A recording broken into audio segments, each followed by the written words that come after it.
उरमोडी धरणाच्या पाणलोट क्षेत्रात सुरू असलेल्या मुसळधार पावसामुळे धरणातील पाणीसाठ्यात झपाट्याने वाढ होत आहे। या पार्श्वभूमीवर धरणाचे 2 वक्र दरवाजे उघडून उरमोडी नदीपात्रात 1000 क्युसेक पाण्याचा विसर्ग सुरू करण्यात आलेला आहे।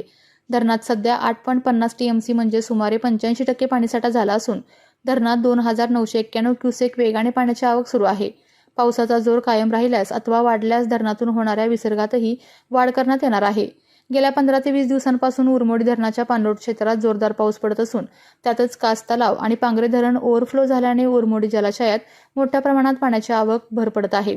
धरणातून विसर्ग सुरू झाल्यामुळे उरमोडी नदीपात्रालगतच्या गावातील नागरिकांना नदीपात्रात जाणे टाळावे, जनावरे नदीकाठी नेऊ नयेत, तसेच प्रशासनाच्या सूचनांचे काटेकोर पालन करून सतर्क राहावे असे आवाहन धरण व्यवस्थापनाने केले आहे।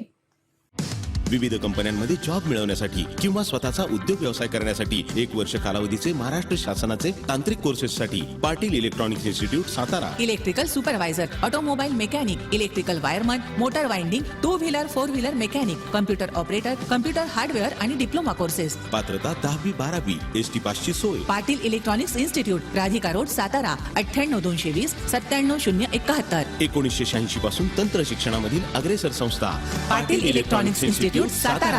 आपल्या तालुक्यातील जिल्ह्यातील बातम्या सर्वप्रथम पाहण्यासाठी आजच सातारा न्यूजला YouTube चॅनलवर सबस्क्राइब करा, लाईक करा, शेअर करा आणि बेल आयकॉन प्रेस करायला विसरू नका।